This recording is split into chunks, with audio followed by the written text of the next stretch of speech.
Hi friends, வணக்கம். Welcome to தருணின் சுவை அரும்பு. இந்த வீடியோவில் குழந்தைங்களுக்கு வாய்ப்புண்ணு இருக்கிற சமயத்தில் என்ன ஃபுட் ப்ரிப்பேர் பண்ணி கொடுக்கலான்னு பார்க்கலாங்க. இது வாய்ப்புண்ணை படிப்படியாக குறைச்சிருங்க. வாய்ப்புண்ணு இருக்கிற சமயத்தில் குழந்தைங்க எந்த ஒரு ஃபுட்டும் சாப்பிட மாட்டாங்க. நான் இப்போ சொல்லிக் கொடுக்குற கஞ்சியை செஞ்சு கொடுத்தீங்கன்னா டேஸ்டியாக இருக்கிறதுனால கண்டிப்பாக சாப்பிடுவாங்க. அது மட்டும் இல்லாமல் குழந்தைங்களோட வாய்ப்புண்ணும் சரியாயிருங்க. சரி வாங்க ஃப்ரெண்ட்ஸ், இந்த ரெசிபியை எப்படி செய்கிறதுன்னு வீடியோக்குள்ளே போய் தெரிஞ்சுக்கலாம். நான் கொப்பரை தேங்காய்னு சொல்லுவாங்க இல்லைங்களா, அது ஒரு பீஸ் எடுத்திருக்கேன். ட்ரை கோகோனட் சொல்லுவாங்க. இது வாய்ப்புண்ணு சரியாக்கிறதுக்கு ரொம்பவே ஹெல்ப்ஃபுல்லாக இருக்குங்க. இதில் ஒரு சின்ன துண்டு மட்டும் எடுத்துக்கலாம். இதை ஒரு தடவை நல்லா துருவிக்கலாங்க. துருவுனா தான் மிக்சியில் அடிப்படும். துருவுறது கொஞ்சம் கஷ்டம்தான், ஆனால் டைட்டாக பிடிச்சிட்டு துருவினிங்கன்னா கண்டிப்பாக பொடி பொடியாக வந்துடும். கொப்பரை தேங்காவை இது போல் நல்லா துருவி எடுத்ததுக்கப்புறமா மிக்சி ஜாரில் ஆட் பண்ணிக்கலாங்க. ஃபஸ்ட்டு இந்த தேங்காவை மட்டும் ஆட் பண்ணி ஒரு தடவை நல்லா அரைச்சி எடுத்துகிட்டு வந்துக்கலாம். அப்போ தாங்க இது நல்லா ஃபைன் பேஸ்ட்டாக வரும். தண்ணியெல்லாம் எதுவும் ஆட் பண்ண தேவையில்லைங்க. வெறும் இந்த தேங்காவை மட்டும் அரைச்சிட்டு எடுத்துகிட்டு வந்துடலாம். இது போல் நல்லா அரைச்சி எடுத்துகிட்டு வந்துட்டேங்க. இந்த அளவுக்கு நல்லா ஃபைனாக அரைச்சதுக்கப்புறமா 1 டேபிள் ஸ்பூன் அரிசி ஊற வச்சுருக்கேங்க. வீட்டில் யூஸ்வலாக சாப்பாட்டுக்கு யூஸ் பண்ணுவோம் இல்லைங்களா, அந்த அரிசியை தான் ஒரு அரை மணி நேரம் ஊற வச்சுருக்கேன். பச்சை அரிசியெல்லாம் யூஸ் பண்ணக்கூடாது. சாப்பாட்டுக்கு யூஸ் பண்ணுற அரிசி மட்டும்தாங்க யூஸ் பண்ணணும். அரிசி ஊற வைக்கிறதுக்கு முன்னாடி 2-3 தடவை கழுவிட்டு ஊற வைங்க. அரிசி ஊற வச்ச தண்ணியோடவே ஆட் பண்ணிக்கலாம். கூடவே ஏலக்காய் உள்ளே இருக்கிற விதையை மட்டும் ஆட் பண்ணிக்கோங்க. அடுத்ததாக 1 டேபிள் ஸ்பூன் பொட்டுக்கடலை ஆட் பண்ணிக்கோங்க. இதெல்லாத்தையும் நல்லா ஃபைன் பேஸ்ட்டாக அரைச்சி எடுத்துகிட்டு வந்துக்கோங்க. எந்த அளவுக்கு முடியுமோ அந்த அளவுக்கு நல்லா மையாக அரைச்சி எடுத்துகிட்டு வந்துக்கணும். அடுத்ததாக அரைச்சிட்டு வந்த பேஸ்ட்டை ஒரு சாஸ்பேனில் ஆட் பண்ணிக்கலாம். கூடவே மிக்சி ஜாரில் கொஞ்சம் போல் தண்ணி ஆட் பண்ணி கலந்து விட்டுட்டு அதையும் ஆட் பண்ணிக்கோங்க. ஆட் பண்ணிவிட்டு நல்லா கலந்து விட்டுடலாம். இது கூடவே ஒரு துண்டு வெல்லம் ஆட் பண்ணிக்கலாங்க. வெல்லம் உங்கள் குழந்தைங்க எந்த அளவுக்கு இனிப்பு சாப்பிடுவாங்களோ அந்த அளவுக்கு ஆட் பண்ணிக்கோங்க. வெல்லம் தான் ஆட் பண்ணணும். ஒயிட் சுகர் கண்டிப்பாக ஆட் பண்ணவே கூடாது.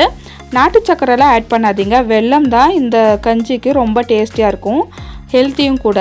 இதெல்லாத்தையும் ஆட் பண்ணிவிட்டு கைவிடாமல் கலந்து விட்டுட்டே இருக்கணும். இது ஈஸியாக அடிப்பிடிச்சிருங்க, அதனால் கைவிடாமல் கலந்து விட்டுட்டே இருங்க. ரொம்ப திக்காயிடுச்சுன்னா கொஞ்சம் போல் தண்ணி ஆட் பண்ணி கலந்து விடுங்க, கரெக்டாயிரும். குழந்தைங்களுக்கு வாய்ப்புண்ணு இருக்கிற சமயத்தில் வேறு எந்த ஃபுட்டுமே சாப்பிட மாட்டாங்க. இது ட்ரை பண்ணி பாருங்கள், கண்டிப்பாக சாப்பிடுவாங்க. இடையிடையில் தேவைப்பட்டால் கொஞ்சம் கொஞ்சமாக தண்ணி ஆட் பண்ணி கலந்து விட்டு குக் பண்ணிக்கலாம். என்னோடய குழந்தைக்கு 11 மாதம் ஆகுதுங்க. இப்போ அவனுக்கு வாய்ப்புண்ணு, அதனால் காலையில் அவனுக்கு ஹோம்மேட் செர்லாக் ப்ரிப்பேர் பண்ணி கொடுத்தேன். அது கொஞ்சம் கூட சாப்பிடவே இல்லை. அதனால மத்தியானம் இந்த கஞ்சி ப்ரிப்பேர் பண்ணிகிட்ருக்கேங்க. இதை நல்லாவே சாப்பிட்டாங்க. இந்த கஞ்சி ரொம்ப டேஸ்டியாகவும் இருக்கும், வாய்ப்புண்ணுக்குமே ரொம்பவே நல்லதுங்க. குழந்தைங்க சாப்பிட்ற பதம் வந்ததுக்கப்புறமா ஒரு பவுலுக்கு நான் மாற்றிக்கிறேன். இந்த கஞ்சி வெதுவெதுப்பான சூடு வந்ததுக்கப்புறமா குழந்தைங்களுக்கு அழகாக ஃபீட் பண்ணலாம். இது குழந்தைங்களுக்கு மட்டும் இல்லைங்க, பெரியவங்களுக்கும் ரொம்பவே நல்லது. பெரியவங்களுக்கு வாய்ப்புண்ணு இருந்தாலும் இது போல் நம்ம செஞ்சு சாப்பிட்லாங்க.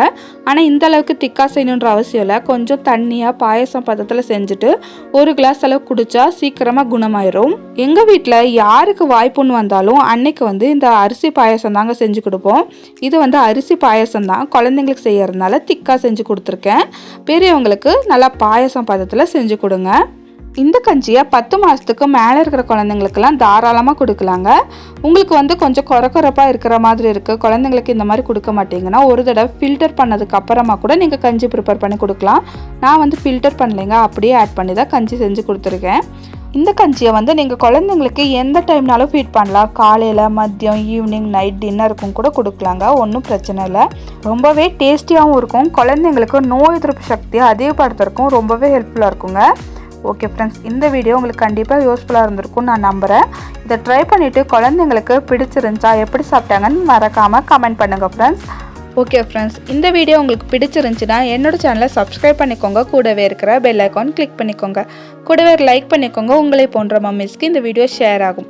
வேறொரு இன்ட்ரெஸ்டிங்கான வீடியோவில் உங்களை சந்திக்கிறேன். அது வரைக்கும் பாய் ஃப்ரெண்ட்ஸ்.